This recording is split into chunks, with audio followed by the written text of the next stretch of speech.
Para receber todas as novidades do canal, inscreva-se e se curtir o vídeo, clique em gostei. Aproveite para acompanhar a Rede Super nas redes sociais. Hoje nós temos aqui como distinguir o falso e o verdadeiro juiz.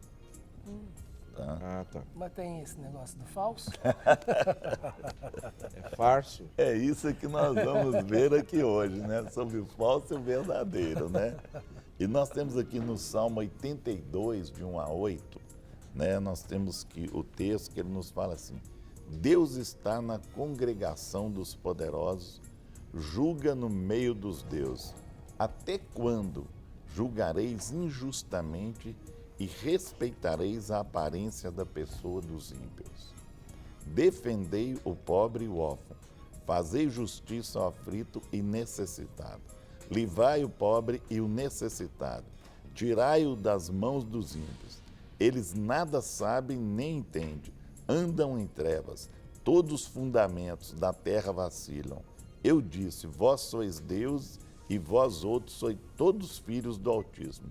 Todavia, como homens, morrereis e caireis como qualquer dos príncipes. Levanta-te, ó Deus, julga a terra, pois te pertencem todas as nações. Né? Então, nós temos o salmista aqui deixando bem claro isso.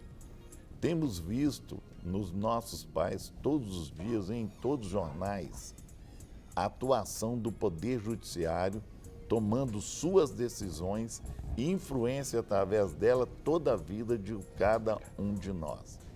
Então, tendo visto, né, muitas passagens nas Escrituras declaram que Deus é o supremo juiz.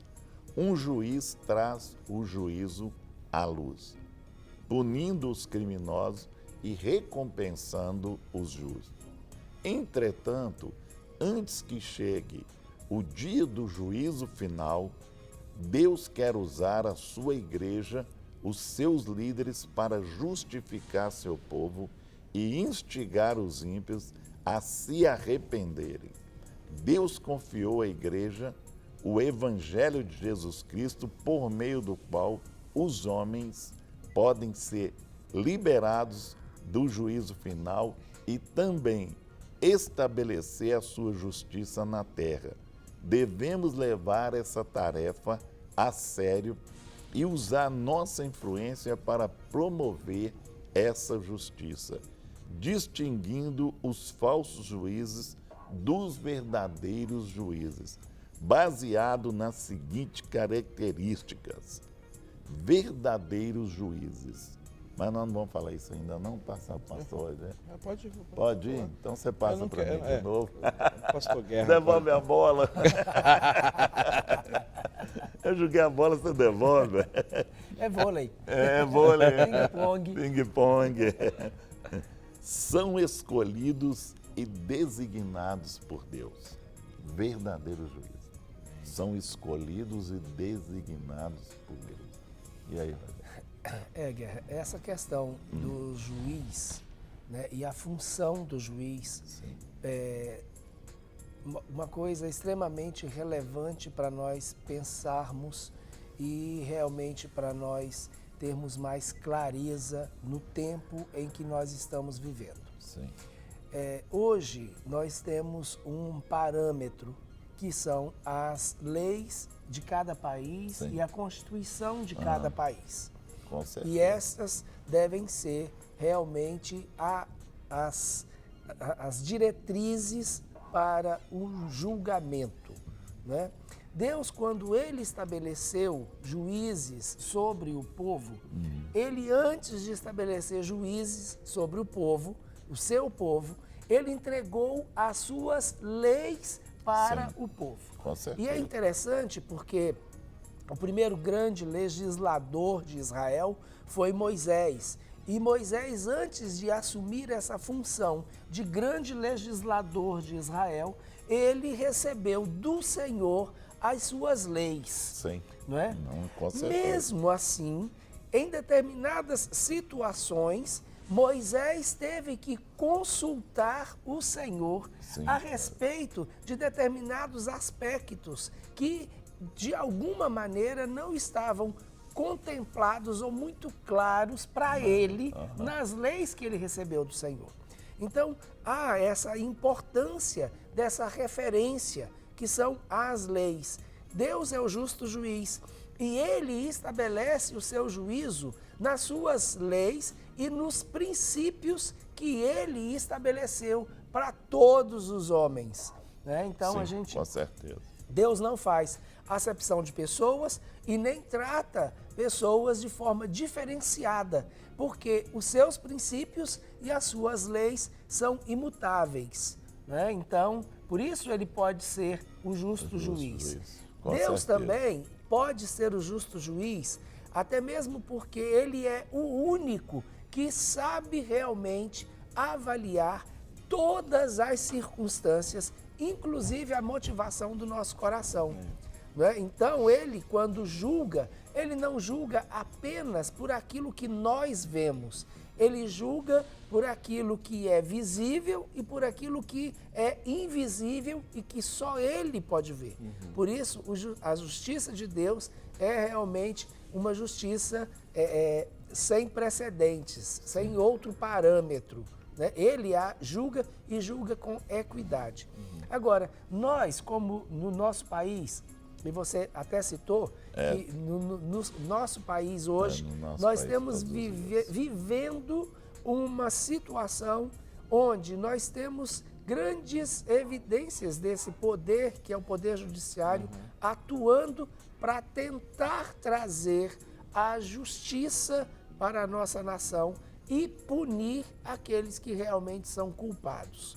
Então, essa é uma situação e, historicamente, né, e vale a pena lembrar, que nós nunca vivemos um período na história do Brasil onde nós estamos vendo o poder judiciário agindo e agindo com uma relevância tão grande no meio da nossa sociedade.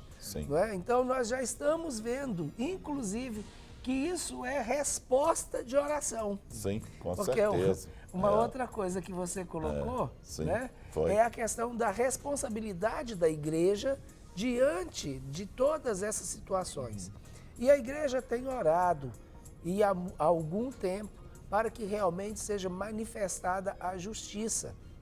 E a justiça tem sido manifestada.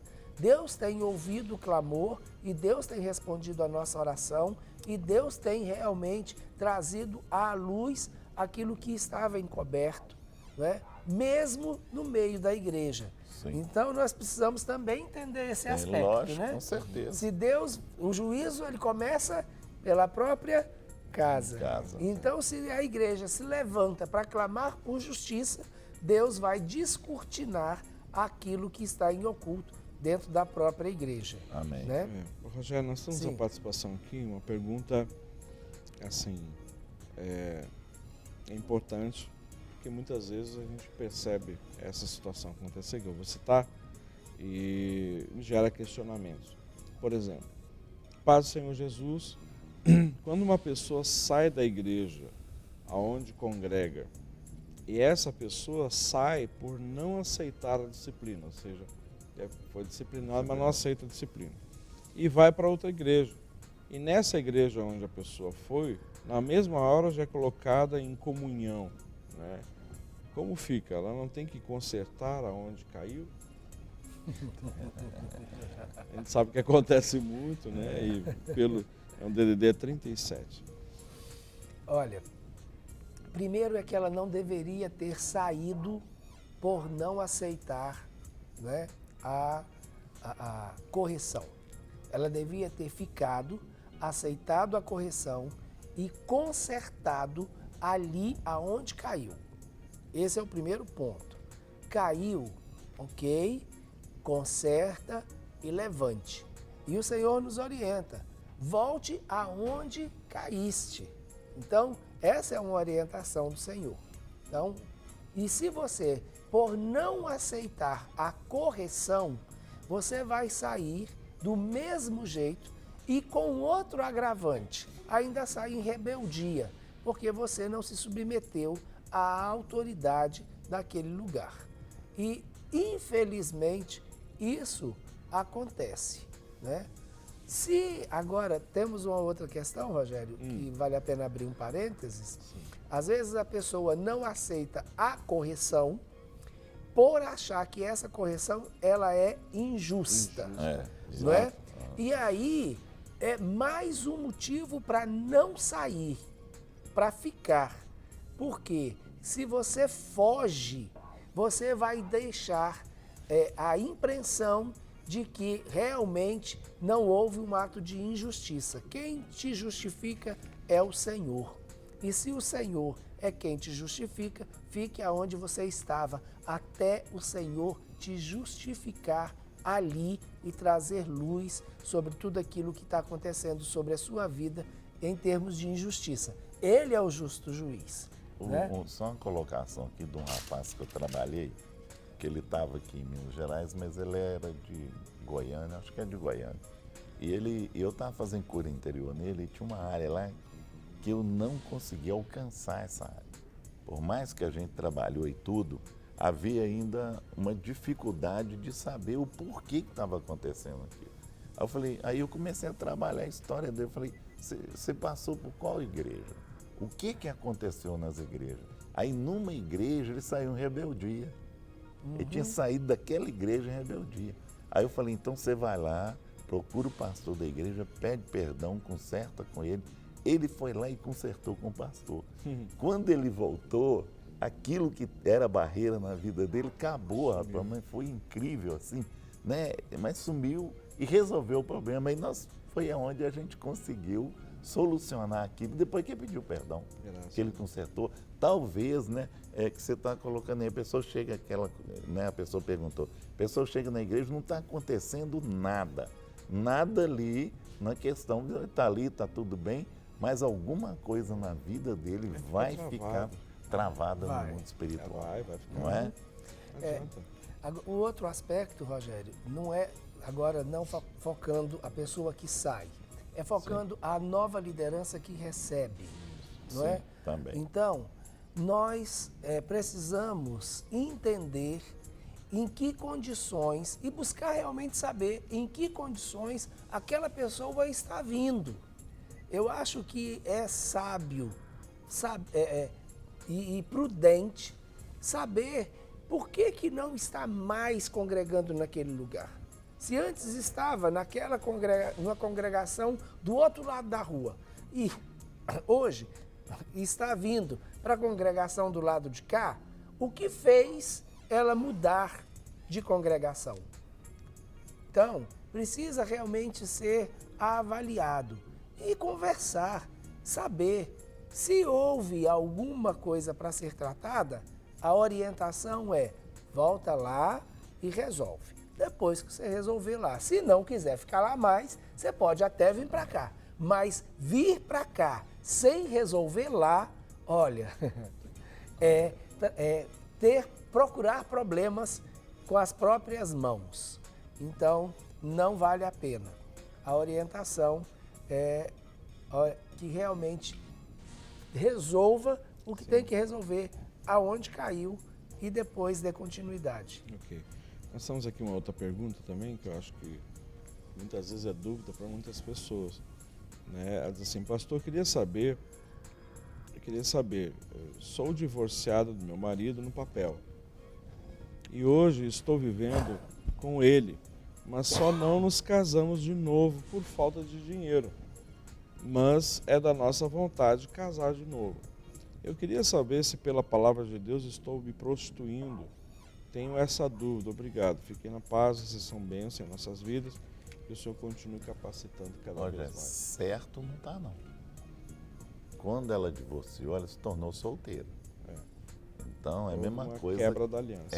Houve uma quebra, é a mesma coisa dela. Ela está vivendo com ele, mas judicialmente, ela é solteira. Você entendeu? Se for olhar lá os documentos, ela é solteira. Então, não está certo. Não é? Tem que casar. Aí ela tem que ir lá e resolver esse problema, né? Casar de novo. Vai no cartório aí, eu procuro alguém que pode te ajudar aí e tudo, mas Resolve Conversa, esse né, com o problema. pastor. Isso, conversa com o pastor Celebrar da isso. igreja e tal, resolve a situação. Certo não está, tá bom? Ok. Vamos aí adiante do nosso tema. Assumem responsabilidade por determinadas áreas. Não é a questão o verdadeiro juiz, ele assume a responsabilidade por verdadeiras áreas. Então ele pega aquela área e tem mais uma. Você tem que pegar uma área que é compatível àquilo que você, né, que Deus te levantou para assumir, para tomar a frente e tal. Muitas vezes as pessoas querem abraçar coisas aí que não tem nada a ver com elas. Isso aí pode trazer um problema mais na frente. Eu creio assim, eu enxergo assim, por questão determinada. Não sei como é que você pensa aí, olha, dentro disso aqui, né, o que traz essa situação, mas muitas vezes as pessoas querem assumir coisas que não tem nada a ver com elas, né? E aí traz um problema. Né? Quando você está no lugar que não é para você estar e fazendo aquilo que não é para você fazer, você vai ter um desgaste muito maior e vai ter um rendimento muito menor. Sim, com certeza. Não é? Aham. Então, se você está no lugar certo, fazendo a coisa certa, você vai produzir mais e ter um desgaste menor. Mas eu gostaria ainda, Guerra, de comentar um pouquinho com relação à situação de o juiz ser estabelecido por Deus. Sim. E as estruturas que nós temos, muitas vezes, onde, e aí é um erro muito grande, que nós precisamos ficar atentos, quando o juiz se coloca na posição de Deus. Ele tem que entender que ele está naquela posição por uma autorização de Deus, mas ele não é Deus, né? E isso é extremamente importante. O verdadeiro juiz, ele tem essa consciência. Ele tem uma consciência de que ele está ali para resguardar os princípios e as leis e não simplesmente estabelecer um novo código de ética ou legitimar um sistema que ele sabe que não está resguardado por aquilo que ele assumiu um compromisso de honrar, de cumprir e de zelar e de respeitar, que são as leis. Isso vale, inclusive, para algumas decisões que nós temos visto, inclusive no Supremo Tribunal do nosso país, fazendo uma expansão além daquilo que está escrito, por julgarem, não é, que aquilo é a vontade do povo. É a vontade do povo, mas não está escrito. E não é a vontade de Deus. Então, precisamos realmente orar e orar muito pelos juízes para que eles julguem de acordo com as leis e de acordo com a vontade de Deus. Temos a participação aqui. Rapaz, tem um salão de beleza e não consigo prosperar. Meu esposo está desempregado. Estamos passando necessidades. Somos servos. Por que estamos passando por essas provações? Ele me ouve? Ouve. Com certeza que Deus ouve. Não é? E muitas vezes, não é só você. Tem muitas pessoas questionando isso. Não é? Por que eu estou desempregado? Por que eu estou passando por situações? São adversidades da vida que muitas vezes batem a porta das pessoas. Né? E o que nós temos que fazer? Orar e esperar no Senhor. Né? Ore a Deus para que Deus mande pessoas para o seu salão. Ora a Deus para que Deus abra a porta para o seu esposo. Você tem que confiar no Senhor agora. É momento de confiança. Não é? Porque se a gente começar a questionar, a gente entra no desânimo. A gente desanima, a gente esfria na fé. Então nós temos que fazer outra coisa, congregue, não é? Fica ali no braseiro, busca forças com as pessoas, né? Com o seu pastor E assim, não desanime. Não desanime que o Senhor tem o melhor para você. Não é? O Senhor tem, e eu creio que não demora, viu? Não demora, que Deus tem o melhor para você. Então, aguarde no Senhor. Não desespere. Não deixe que o inimigo lance essa seta, venha inflamar o seu coração, não é? Isso aí vai passar em nome de Jesus. Jesus fala assim, tudo passa, menos as minhas palavras. E eu creio que vai passar na sua vida, em nome de Jesus. Nós temos aqui uma outra participação, ela diz assim, orem por mim, estou preocupada. Sou professora e agora estou desempregada. Não consigo pegar aulas. Estou pensando em arrumar um outro emprego, mas eu não queria isso. Já orei e ainda não sei o que fazer. Perdi o dia dos editais porque estava viajando e fiquei sem informações, porque era na roça onde eu estava, né? Sem comunicação. E ainda choveu muito. Quando eu cheguei já tinha passado e era até concursada. Agora de nada adianta, porque não está aparecendo vagas na minha região. Peço a Deus que me dê uma oportunidade. Não tenho dinheiro para comprar nada. E esse ano tenho planos de casamento. E agora? O que eu vou fazer? Não é? Ela é de São João Evangelista. Tenho 27 anos e preciso de um milagre. Professor de matemática. É. Né? Professor, então. E aí? Olha, nesse momento talvez não haja, né? Pelo fato de você ter perdido o prazo, talvez nesse momento não haja.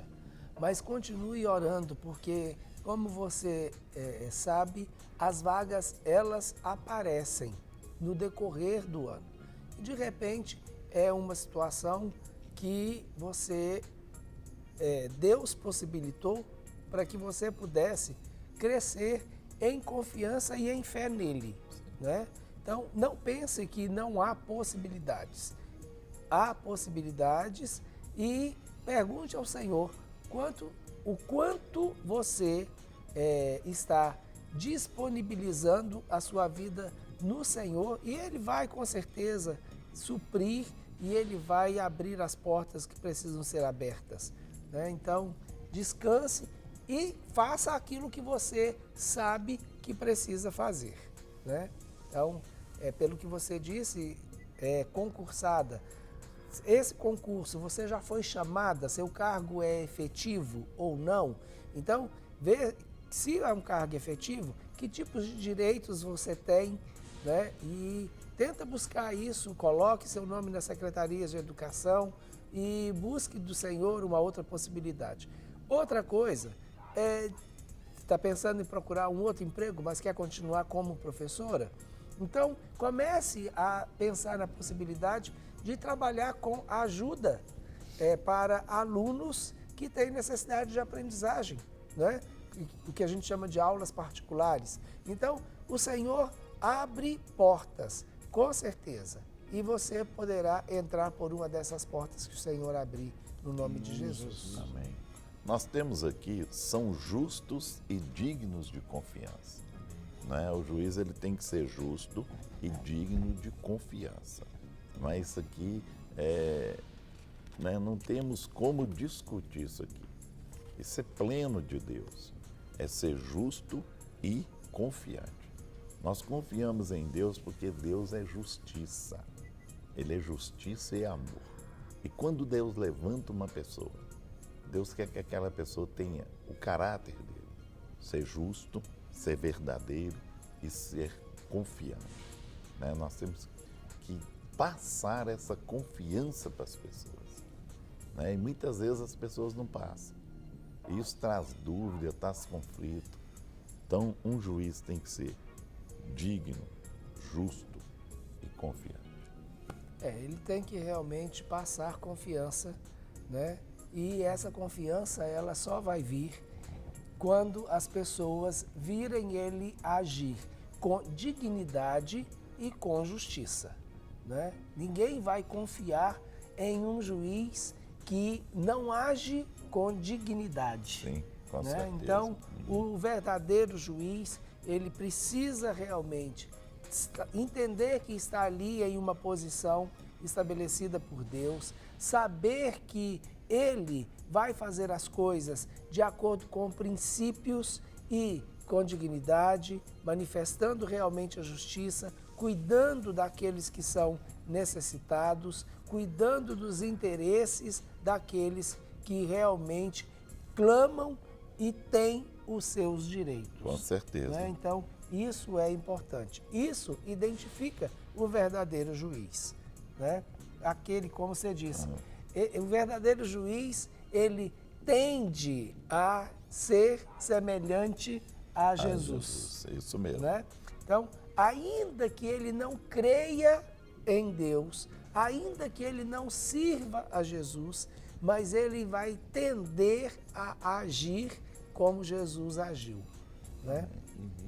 Olha, nós vamos falar aqui agora, que é uma outra área, né, que é os falsos juízes. Não é? Então nós entramos aqui.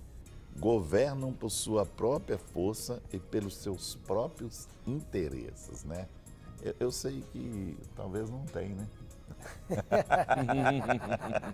Mas você não deixou eu acabar de falar, não tem pouco.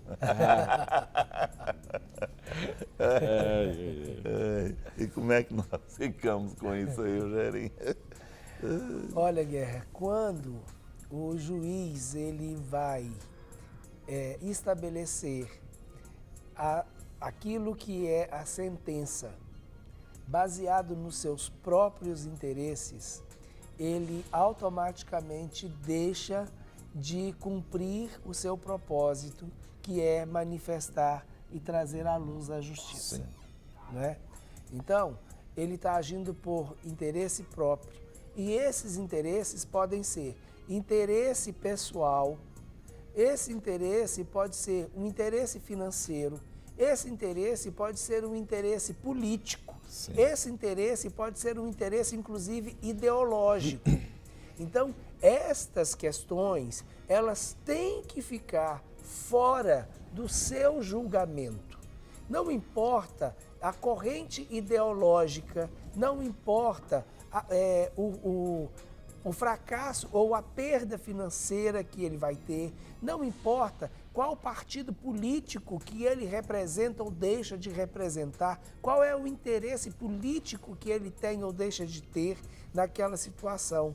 Não importa qual seja a sua situação, ele precisa estabelecer esse julgamento de acordo com os princípios. Se isso, né, foge, se ele olha qualquer benefício pessoal, né, que pode ser financeiro, emocional, ideológico, político, qualquer ele perde a característica de ser um juiz justo, né? Porque ele está legislando e julgando em causa própria, e isso o desqualifica. Né? Uma questão aqui interessante na questão do falso juiz é que eles levam os outros a errar. Né? Porque ele vai direcionar uma coisa em cima da falsidade e muitas vezes a pessoa acredita naquela pessoa. E ela acredita tanto que ela vai seguir o erro daquela pessoa. E isso, né, nós sabemos que tem que tomar muito cuidado com isso. E até as pessoas que seguem, né, orar e buscar em Deus a direção para não errarem, porque o outro é falso e leva aquela pessoa ao erro. Não é? Porque o juiz, quando ele dá uma palavra, essa palavra ela tem um peso de lei. E é interessante a gente até entender isso, né? Porque muitas vezes, dentro do juízo tem a questão da jurisprudência, né? Então, um juiz, ele entende determinada coisa e aquilo é um caso que nunca houve antes, né? Não tem precedentes, e ele julga de acordo com aquele entendimento e aquele julgamento dele passa a ser uma referência para os outros julgamentos. E isso é uma coisa importante. Agora, olha bem, se ele é um falso juiz e ele estabelece um princípio que não é um princípio reto, ele vai induzir os outros a tomarem aquela atitude, porque foi uma atitude que foi tomada por alguém anterior. Então, alguém já já viveu isso antes? Sim. Quem é? É fulano nessa situação. Ok. Então, há uma tendência em fazer como o fulano naquela situação, se eu estou vivendo uma situação semelhante. Uma outra coisa importante é que quando um juiz estabelece um julgamento e esse julgamento ele não está de acordo com os princípios de Deus, isso estabelece como norma algo que é contrário a Deus. Sim. E induz as pessoas ao erro, né? Então, há um punhado de situações hoje, infelizmente, que têm um peso de lei, que estão sendo abonadas pelo sistema legal, mas que não estão de acordo com os princípios que Deus estabeleceu. E isso permite com que as outras pessoas acabam pecando. Por quê? Porque a lei permite. É verdade. Então, a lei está permitindo uma situação, mas não é a vontade de Deus que aquela situação seja daquele jeito. Então, não vamos levantar aqui nenhumas questões específicas, sim, mas com certeza você que está nos ouvindo sabe muito bem de um punhado de situações e acontecimentos dos quais nós temos hoje o respaldo legal, mas não temos o respaldo de Deus, não é? Então, está sendo permitido e avalizado pela lei dos homens, mas não é aquilo que Deus deseja para nós, para a sua igreja e muito menos para a nossa nação. Para receber todas as novidades do canal, inscreva-se e se curtir o vídeo, clique em gostei. Aproveite para acompanhar a Rede Super nas redes sociais.